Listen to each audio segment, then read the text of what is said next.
नमस्कार मित्रों, astro talkies में आप सभी का स्वागत है। आज का जो हमारा विषय है वह रेमेडीज के ऊपर निर्धारित है।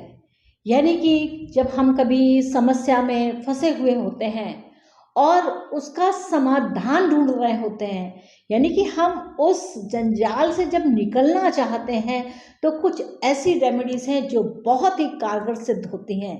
तो ये जो रेमेडीज है यह कर्म विपाक संहिता के ऊपर आधारित है और यह जो रेमेडीज हैं यह शिव जी पार्वती जी को बता रहे हैं और शिव जी ने पार्वती जी को हर नक्षत्र और हर पद के अनुसार रेमेडीज बताई हैं और उन्होंने बताया है कि पूर्व जन्म में ऐसे क्या दोष किए थे जिसके कारण इस जन्म में यह दुख प्राप्त है। आपने देखा होगा कि बहुत से लोग संतान के कारण कष्ट में हैं। संतान अगर बहुत है तो कहीं उनको समस्या है कि संतान उनको कष्ट देती है, उनको भोजन नहीं देती है, उनको कपड़े नहीं देती है। यह संतान इतनी कुसंगति में फंस गया है जिसके कारण परिवार का नाम भी धूमिल हो जाता है, यानी कि परिवार का नाम बदनाम होता है। तो जो यह वाला जो एपिसोड है इसमें हम बात करेंगे कन्या राशि और उत्तरा फाल्गुनी नक्षत्र के द्वितीय पद को लेकर के, यानी कि उत्तरा फाल्गुनी नक्षत्र का द्वितीय पद कन्या राशि में के लिए शिव जी ने क्या रेमेडीज बताई हैं। ये जो रेमेडीज हैं इसको मैं नहीं बोल रही हूँ, इसको शिव जी ने कहा है। और सावन का आज पहला सोमवार है तो इससे अच्छा कोई अवसर नहीं कि जिस समय शिव जी द्वारा प्रदत्त यह रेमेडीज आप लोगों को बताया जाए ताकि आप इनके उपायों को करके अपने उस कष्ट को थोड़ा सा कम कर सकते हैं। तो यह जो कन्या राशि उत्तरा फाल्गुनी नक्षत्र पद 2 के कारण जो संतान के कारण कष्ट होता है, तो इसमें जो भगवान शिव जी ने जो रेमेडीज बताई है उसमें उन्होंने पूर्व जन्म की कथा कुछ इस प्रकार है। इसे ध्यान से समझिएगा कि उसने पूर्व जन्म में ऐसा क्या दोष किया था, यानी कि इसमें कारण भी है और निवारण भी है। तो इसका जो कारण है यानी कि पूर्व जन्म में ऐसा क्या दोष किया था। तो एक समय की बात है, शिव जी ने पार्वती जी से कहा कि प्राचीन समय में पुरुषोत्तम नामक एक रमणीक नगर में एक सुनार निवास करता था। वो सोने के आभूषण बनाता था, सोने पे काम करता था और उसका जो एक मित्र था वह वेद विहीन धनिक एक ब्राह्मण था, बहुत पैसे वाला था। और उस ब्राह्मण ने 100 पल यानी उसने कुछ सोना सुनार को रखने के लिए दे दिया। और मित्रता के नाते क्या हुआ कि उस सुनार को दिया, कहा कि इसके लिए जो है आप एक माला बना दें। तो माला बनाने का जो काम था वह सुनार ने समय से नहीं किया। यानी कि देखिए, किसी ने सुनार को कुछ दिया और उस सुनार ने उस पर काम नहीं किया, तो माला बना के नहीं दिया और इतने ही बीच में उस ब्राह्मण की जो है वह मृत्यु हो जाती है। मृत्यु होने के बाद क्या हुआ कि जो सोना था वह उस सुनार के पास ही रखा रह गया और उसने क्या किया, उसका खूब उपयोग किया। तो यहाँ पर जो स्टोरी है क्या कि अगर आपको कोई धन देता है या आपके पास कोई चीज़ रखवाता है तो उसका आप उपयोग ना करें। उसकी मृत्यु हो जाए तो आपको विधिवत उस जो भी आपके पास वह पूंजी किसी ने रखाई है तो वह पूंजी आप जा करके उसको वापस कर दें। तो देखिए, जो कन्या राशि होती है इसमें रोग की व्यवस्था है, ऋण की व्यवस्था है और शत्रु की भी व्यवस्था है।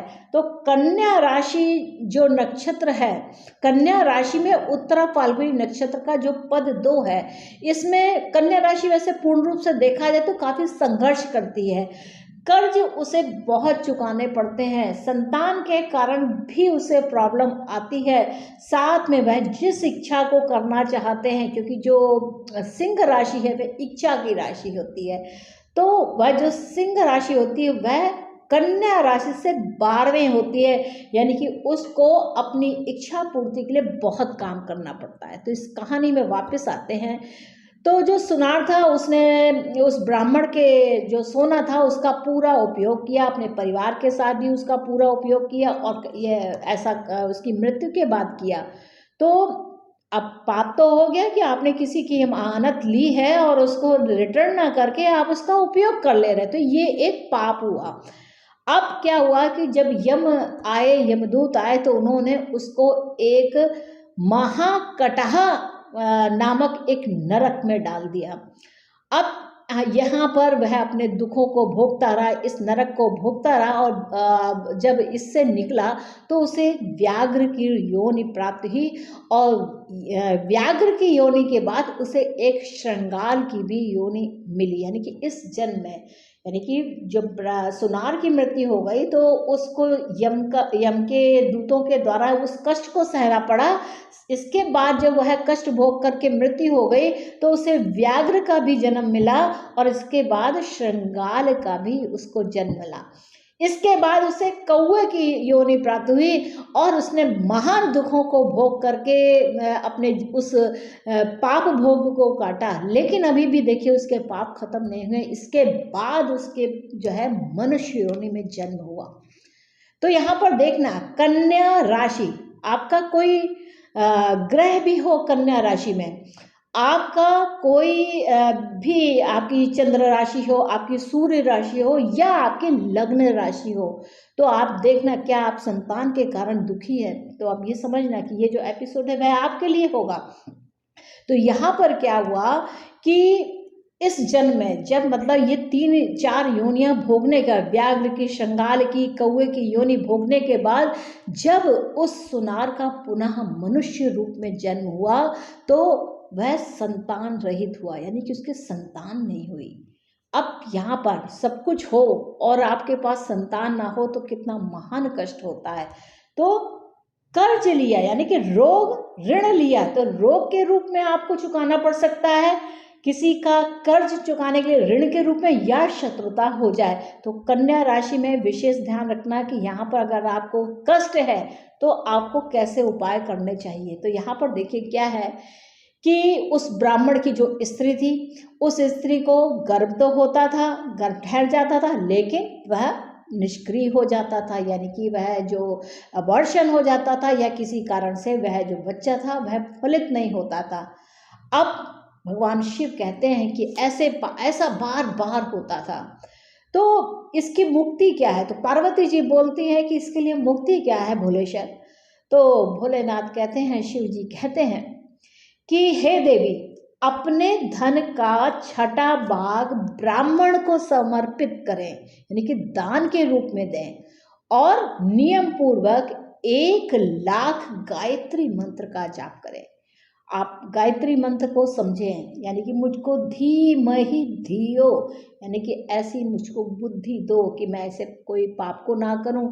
और उन्होंने कहा कि अगर कोई संकल्प पूर्वक श्रद्धा भाव से हरिवंश पुराण को सुनता है, उसके बाद उसका हवन कराता है, स्वर्ण का दान कर, क्योंकि जो उसने पूर्व जन्म में किसी का धन सोना जो था वह अपने पास रख लिया था और उसका उपयोग कर लिया था।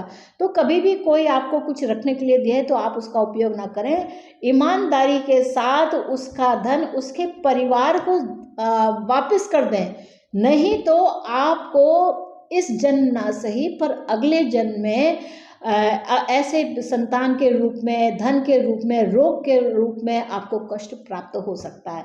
तो भगवान ने जो रेमेडी बताई वह क्या बताई, हरिवंश पुराण का श्रवण करें। अब श्रावण का मास है, तो ऐसे में अगर आप हरिवंश पुराण सुनते हैं तो यह बहुत ही लाभकारी होगा, और सुन करके हवन करें और सोने का दान करें। ऐसे में अगर आप विधिवत गोदान भी करते हैं, यानी कि गोदान भी इसमें भगवान ने बताया है, और इसके बाद शिव की अर्चना करें। ऐसा करने से आपको जो संतान के कारण जो कष्ट हो रहा है, आपको जो रोग के कारण जो कष्ट हो रहा है, आपको किसी प्रकार के ऋण के कारण जो आपको कष्ट हो रहा है, वह सब कष्ट का निवारण होता है।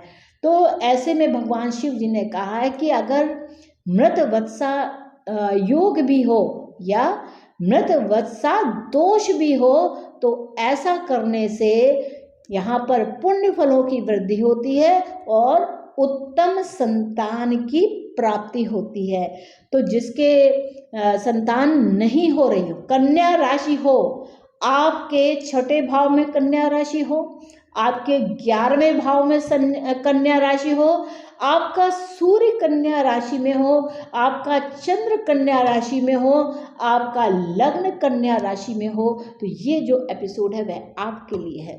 तो यह जो सुंदर बात है भगवान शिव जी ने पार्वती जी से हम आम लोगों के लिए कही है। तो सावन का महीना है और ऐसे में आप हरिवंश पुराण को सुनते हैं, दान करते हैं, गौ का दान करते हैं, तो आपके सभी प्रकार के कष्टों का निवारण होता है, पाप से मुक्ति होती है और आपको एक अच्छी संतान के रूप में पुण्य फल मिलता है।